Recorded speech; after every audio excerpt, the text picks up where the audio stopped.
The man, hanging 40 feet above the harbor water, his fingers slipping from the rusted railing, suddenly understood that his own brother had poisoned their father. The confession, recorded on a device hidden in his pocket, would be enough to destroy everything. But only if he survived the next 5 seconds. 13 hours earlier, Julian had stood in a dimly lit hallway, shaking rain from his black umbrella. He pulled a silver key from his tan trench coat pocket and inserted it into the mahogany door of apartment 4B. The hallway was quiet, except for the sound of rain battering the window. Yellow light from the overhead fixture reflected off the brass apartment number. He turned the key. The lock clicked open. Inside, the apartment was dark. Julian tossed the stack of mail onto the glass coffee table. Bills, catalogs, the usual detritus of his brother's life. As he set down the envelopes, a small black flip phone slid out from beneath a pile of fashion magazines. The device was cheap, worn, the screen cracked in the corner. Julian picked it up, curious. His brother Elias carried 3 phones normally: his business line, his personal iPhone, his car phone. This burner didn't fit the pattern. He pressed the center button. The screen illuminated with a blue glow. One new message. From a contact labeled only S. Julian opened it. The transfer to the offshore is complete. Does the idiot brother suspect yet? His grip tightened on the phone until his knuckles turned white. He looked up at the framed photograph on the wall.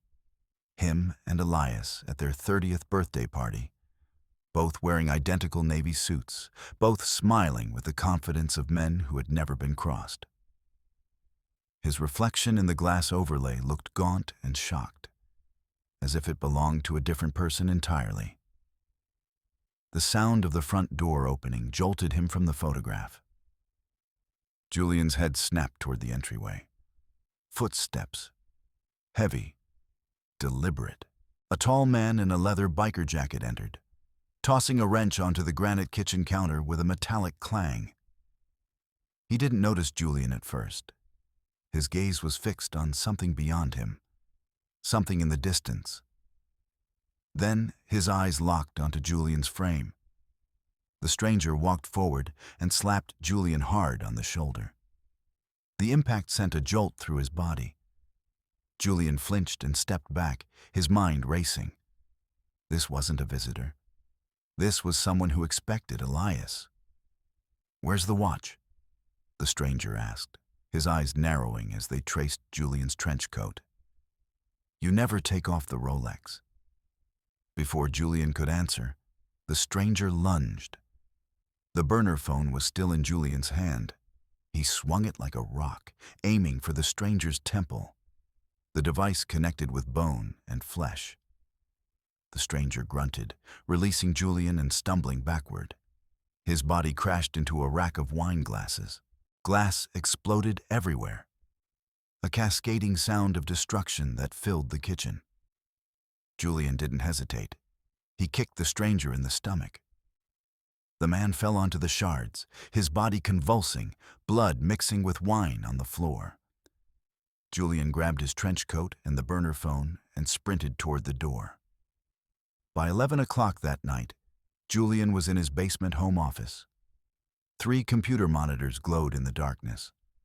The burner phone was connected to his laptop via a USB cable. Lines of code scrolled past in green text as he worked through the device's encryption. A folder appeared on his screen. Phase 3, Liquidation. He clicked it. The folder contained scans of their father's last will and testament. Julian's stomach dropped as he studied the signature on the bottom. It was crude, obvious once you knew to look for it. A forgery. Their father's hand had been far more elegant, more deliberate. This signature was rushed, careless, the work of someone who didn't care enough to perfect the imitation. Julian scrolled deeper into the files. A PDF titled Debt Balances opened on his screen. The document was pristine, professional, dated 6 months ago. It showed that Elias owed $2.4 million to a shell company called Cerberus Holdings. The company's logo was crude but effective, a three-headed dog rendered in red ink. He scrolled further. There was a photograph. His mother, Sarah, entering a hospital. The caption read, "Keep her medicated. Use the Dr. Miller contact." Julian felt the temperature in the room drop. The files continued. Medical records, medication schedules, dosages that would kill a woman slowly, so slowly that the doctors would call it complications from her existing conditions. Natural causes. His phone rang. Julian stared at the screen before answering. It was his mother. Her voice came through weak and confused. "Elias? Elias, is that you? Julian is coming to take me away. Don't let him. You're the only one I trust." Julian opened his mouth to speak, but the line had already gone dead.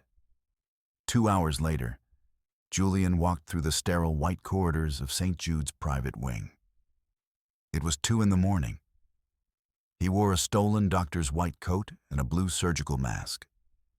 The coat hung loose on his frame, borrowed from the employee locker room he'd broken into on the ground floor. His eyes were clear, focused, scanning the room numbers as he passed them. 402, 404, 406. He reached room 408. Through the small rectangular window, he could see her. His mother lay in the hospital bed, thin and pale, far thinner than she had been 3 months ago. Several IV drips were connected to her arm. Her breathing was shallow, labored. Julian entered the room quietly. He moved to the IV stand and examined the bags hanging from the hooks. One was labeled simply, "Saline." He studied it carefully, then peeled back a secondary sticker hidden beneath the first. The label underneath read, "Potassium chloride concentrate." A heavy hand clapped onto his shoulder. Julian's entire body went rigid. He turned slowly. A uniformed security guard stood behind him, hand resting on his belt. But there was something wrong about him. Something that didn't belong in a hospital. On his neck, partially concealed by his collar, was a tattoo. 3 heads. A dog. Cerberus. "Mr. Elias said you'd show up, Julian?" the guard said, pulling a taser from his belt. The device hummed with electrical potential. "You shouldn't have come." Julian didn't think. He moved. He ducked as the taser prongs hissed past his ear, singing through the air with a sound like a vicious whisper. The prongs struck the IV pole instead. Sparks erupted from the metal. The charged electrode hit the floor with a shower of electrical discharge. Julian drove his shoulder into the guard's chest, pushing him backward into the hallway. The man stumbled, but didn't fall. Julian was already moving toward the exit sign at the far end of the corridor. He slammed through the heavy steel door into the concrete stairwell. Behind him, footsteps echoed. Multiple sets now, heavy boots on metal stairs. He took them 3 at a time, his footsteps ringing out in the enclosed space. Below him, approaching from a lower landing, he heard more noise. He was being trapped between pursuers. A second man in a gray suit appeared on the landing below, 2 flights down. He pulled a blackjack from his jacket, testing the weight of it in his hand. Julian didn't slow. He grabbed the railing and jumped, plummeting over the stairs and landing directly on top of the man below. They crashed together onto the concrete landing. The air was knocked from both their lungs. Julian moved first. He punched the man's throat, not hard enough to kill, just enough to incapacitate. The man gasped, choking. Julian grabbed his head and slammed it against the concrete step once, twice. The man went limp, his body sliding down a few steps before stopping. Julian grabbed the man's radio from his belt. The device crackled with static and then a voice. Cold, mechanical, professional. "Subject is on the move. Eliminate on sight. Elias says no witnesses." Julian pressed the device against his chest, as if the physical act could somehow slow his heartbeat. His brother had authorized his murder. The thought was almost abstract in its enormity. His twin, the boy he had shared a room with for 18 years, had simply decided he was expendable. 4 hours later, Julian stood in a grimy gas station bathroom. The fluorescent lights hummed overhead. He splashed cold water on his face and looked in the cracked mirror above the sink. Elias's face stared back at him. The same sharp cheekbones, the same gray eyes, the same cleft chin. He had spent his entire life appreciating the peculiar gift of their identical appearance, the ability to surprise people, to slip between identities. Now he hated it with an intensity that frightened him. The burner phone rang. It displayed home as the caller ID. Julian answered. The screen showed his own living room, the sofa where he and Clara had eaten breakfast just 2 days ago, the lamp Clara had chosen at that auction in Brooklyn, the books on the shelf. Elias was sitting on the sofa, wearing Julian's favorite gray sweater, the cashmere one he wore only on special occasions. He was sitting close to Clara. Too close. Clara was leaning her head on Elias's shoulder, laughing at something, her hand resting on his arm. She was looking at a coffee table book, pointing at something, completely comfortable in the assumption that she was with her husband. Elias looked directly into the camera while Clara was distracted. He smiled slowly. Then he held up a small vial of clear liquid. The same vial from the hospital files. The poison. Julian screamed into the phone, but Elias had muted his end. The scream was silent and useless. Elias slowly mimed a shushing gesture with one finger over his lips as Clara kissed his cheek. The screen went black. 11:30 at night, and Julian hid behind a rusted shipping container on Pier 19. The fog was thick and wet, clinging to everything, making visibility impossible beyond 20 feet. His clothes were torn, his eyes were bloodshot. A 3-day stubble darkened his jaw. Before him, a group of men in dark clothing worked methodically, unloading wooden crates from a cargo truck. Each crate bore a single word stenciled in white paint. Cerberus. Julian watched from the shadows. He had followed the trucks from a warehouse in Red Hook, tracking Elias's supply chain like a hunter tracking an animal. Somewhere in those crates would be documentation, account numbers, names, a paper trail leading back to the offshore accounts, to the stolen inheritance, to everything Elias had built on lies. One of the crates held a laptop. Julian could see it sitting on the wooden surface, its surface reflecting the dock lights. If he could reach it, if he could plug in his flash drive and download the files, he could reverse everything. He could prove his identity. He could save his mother. He could save Clara. He could destroy his brother completely. Julian crawled forward across the damp asphalt, keeping low, using the containers for cover. A guard passed within 10 feet of him, but the fog and the darkness held. Julian reached the laptop. He pulled a flash drive from his pocket and inserted it into the USB port. The progress bar appeared on the screen. 10%, 25%, 50%. The wind howled through the metal cranes towering above the pier. The sound was like a living thing, a warning. A spotlight suddenly snapped on. The brightness was blinding. Julian's eyes watered as they adjusted. The light was coming from somewhere high above, mounted on one of the cranes. It held him in its center like an insect pinned to a board. "Right on time," a voice boomed over a loudspeaker. It was Elias's voice, amplified and distorted, but recognizable. Cold, patient, almost amused. Julian looked up at the crane.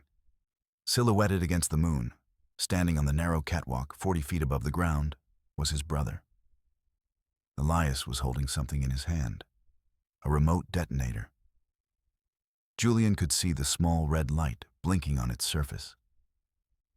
"Hello, Julian," Elias said, his voice still magnified by the speaker system echoing across the water. "Did you really think you could outsmart me? We have the same brain, brother, which makes you even more predictable than you realize." Julian didn't respond. He was calculating distances, angles, the probability of reaching the crane before Elias could trigger whatever was in the crates. Every calculation led to the same conclusion. He couldn't make it. He climbed anyway. Julian grabbed the ladder of the crane and pulled himself upward, rung after rung, his fingers finding purchase on the cold metal. Elias tried to kick him down. Julian felt the boot connect with his shoulder, but held firm. He grabbed Elias's ankle and yanked, using his entire body weight to pull his brother down onto the narrow metal walkway. They collided with a sound like a car crash. They grappled on the walkway, both men fighting for leverage on the narrow space. Elias slammed Julian's head into a steel beam. Julian saw stars, actual constellations blooming across his vision. But he pushed through the pain and drove a thumb toward Elias's eye. Elias screamed, clawing at Julian's face, his fingernails drawing blood across Julian's cheek. Elias pulled a small folding knife from his jacket. He opened it with a decisive snap. The blade caught the moonlight. He stabbed downward. Julian felt the knife bite into his shoulder, hot and sharp, sinking between the muscle and bone. He grunted but ignored the pain. Instead, he tackled his brother through the safety railing. They both fell toward the water below. Julian's hand caught the edge of the mangled railing. His fingers closed around the cold metal. Elias was falling below him, flailing, but he too managed to grab a piece of twisted metal. They hung there, 40 feet above the black water, suspended between earth and oblivion. Elias kicked Julian's chest. Julian felt his grip loosening, his fingers sliding across the smooth metal. He was losing purchase. He was going to fall. Julian grabbed the lapel of Elias's expensive wool coat, the coat he had bought their brother for his birthday 2 years ago. They swung back and forth like pendulums, the metal groaning with the strain.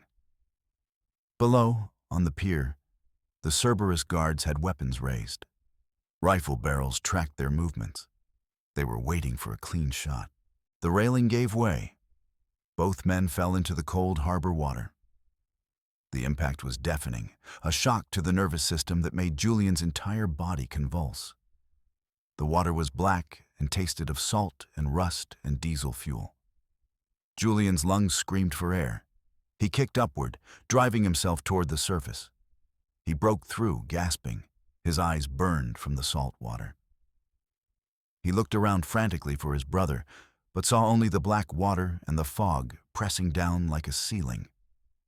Julian swam back to the pier, pulling himself up with the last of his strength. His clothes clung to his body, heavy and cold. He coughed, expelled seawater from his lungs, and looked up at the flashing lights approaching from the distance. Blue and red. Blue and red. Police sirens wailed, getting louder with each second. On the pier, lying on the wet pavement, was a jacket. Julian recognized it. His jacket. The one he had left at his apartment 3 days ago. He staggered toward it, knees nearly buckling, and reached inside. His wallet was there, but inside the wallet were small plastic baggies filled with white powder, and a burner phone with his own name in the contact list. Boss. Julian's mind raced through the implications. Elias had swapped their identities. During the fall, or perhaps earlier, his brother had moved their identifying documents. To the police, Julian looked like the fugitive. To the world, Julian was now the criminal. A red laser dot appeared on his chest. A sniper somewhere in the darkness had him in their sight. Julian didn't move. He looked toward the police line. Officers were emerging from their vehicles, weapons drawn. And there, behind the yellow tape, was Clara. She was crying, her face twisted in confusion and fear. She was pointing at him. "That's not him," she screamed. "Elias killed Julian. Arrest him! Arrest him!" But the officers saw the baggies. They saw the burner phone. They saw the man dripping wet with harbor water and blood, wearing a dead man's identity. The first officer approached with his weapon drawn. Julian raised his hands. By 3 o'clock in the morning, Julian sat in a metal chair in the police holding cell. His shoulder was bandaged. His hands were cuffed to the table in front of him. A detective sat across from him, studying him with the kind of analytical gaze that suggested he'd already decided the case was closed. "We found heroin," the detective said, sliding a photograph across the table. It showed the baggies from the jacket, arranged in neat rows for documentation. "We found your phone with messages to suppliers. We found the digital trail. We found the offshore accounts. Every single thing points to you being the head of a major trafficking operation." Julian said nothing. "Your wife identified you. She says you came home tonight, covered in blood, carrying that phone. She says you killed her husband, or your brother, or whatever the hell you call him." The detective leaned back in his chair. "We found his body in the harbor 2 hours ago. Drowned. Multiple blunt force trauma. Any way you cut it, you killed him." Julian remained silent. He had learned long ago that silence was the only language these men understood. The detective stood, frustrated. "We're getting the warrant now. By morning, you'll be charged with murder, drug trafficking, and conspiracy. The DA is talking life, without parole." He left the room. The door clicked shut. Julian heard the lock engage. Julian noticed the detective's wrist as he was leaving. A watch. A limited edition Rolex. The same model Elias wore. The same watch Julian had seen in photographs of supposed Cerberus Holdings executives. The police department was compromised. The system was compromised. Everyone was compromised. Julian sat in the darkness and felt a hidden safety pin against his skin, removed from the bandage on his shoulder when the nurse wasn't looking. He manipulated it in his fingers until it took the right shape. Then he worked on the handcuffs. The lock was simple, too simple. Elias had always said that locks were just puzzles waiting to be solved. Julian had always been better at puzzles. Click. The cuff released. Julian kept his hands behind his back, wrists still loosely connected by the open cuff, but free to move. He waited. When the detective returned an hour later with a cup of coffee and more questions, Julian remained still. The moment the man leaned in, hovering over the table, Julian slammed his forehead upward. Their skulls connected with a sickening crack. The detective staggered backward, blood pouring from his nose, his hands flying to his face. Julian grabbed the keys from the detective's belt and the Rolex from the unconscious man's wrist. He moved quickly through the side door into the evidence room. The burner phone was there, sitting in a clear plastic evidence bag. The one he'd taken from Elias's apartment what felt like a lifetime ago. Julian grabbed it along with a heavy evidence locker lid. Then he slipped out through a maintenance door and into the night. 5 o'clock in the morning found Julian breaking a window at his family estate. The glass shattered inward. He climbed through carefully, avoiding the jagged edges, and dropped into his own home. 2 packed suitcases sat in the foyer. Designer luggage, expensive and new. On the table next to them lay a passport. Julian picked it up. The photograph was Elias's face, but the name underneath read, Julian Hartley. Footsteps sounded on the stairs. Elias descended slowly, holding a silenced pistol loosely in his hand. He was wearing one of Julian's suits, the charcoal Armani from the closet. Behind him, frightened and confused, was Clara. "You just won't die, will you?" Elias said, his voice carrying a note of genuine frustration. "It's ruining the narrative, brother." Julian picked up the heavy iron evidence locker lid. He measured the distance, the angle. Then he threw it like a discus. The metal spun through the air with a sound like a cleaver cutting through air. It struck Elias's gun hand directly. The pistol fired, one muffled shot into the floor, and skid away across the hardwood, coming to rest beneath the sideboard. Julian lunged. He moved like something primal, something without thought or hesitation. He delivered a flurry of punches to his brother's ribs, his face, his exposed areas. Left. Right. Left. He wasn't fighting to win. He was fighting to destroy. Elias fell backward over the sofa, gasping for air, his arms up to shield his face. Clara appeared at the top of the stairs with a heavy decorative vase. It was the one they had bought together at an estate sale, the one she had been so proud of finding. Admissible. Definitive. He pulled it out and extended it toward Clara. She lowered the vase slowly, her hands shaking as she descended the stairs. Julian walked to the wall safe while she processed what she had just heard. He entered the code, a number he and Elias had memorized as children, something their father had taught them both before his death. The safe opened with a soft click. Inside was a single document, a second will, dated after the forged document Elias had created. It left everything to a charity that Elias could never touch, never control, never exploit. It was their father's final move, executed from beyond the grave through a lawyer and a sealed envelope. Their father had anticipated his own death. He had prepared for it. Julian held the document for Clara to see. She took it with trembling fingers, tears streaming down her face. Julian turned and looked directly where the camera would be mounted, the security camera in the corner of the room that recorded everything for the insurance company. He knew they would review this footage. He knew the truth would eventually emerge. He pulled his sleeve up. On his arm, just above his wrist, was a tattoo. 3 heads. A dog. Cerberus. He thought he was the only one in the company, Julian said quietly, still looking at the camera. He thought he was winning. But I was his boss all along. I just needed him to confess. The sirens outside grew closer. The police were coming. The authorities had received an anonymous tip about the location. Everything had been arranged with precision.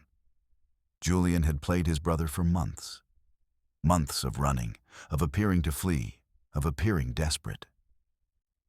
It had all been a performance designed to drive Elias toward the confession, toward the proof that would stand up in court. Clara looked at him with an expression that combined relief and revulsion. Julian walked toward the window. Outside, police officers were exiting their vehicles, preparing to breach the house. He stood calmly and waited for them to arrive. The door exploded inward. Officers flooded into the space, weapons drawn, shouting commands. Julian raised his hands and allowed himself to be restrained.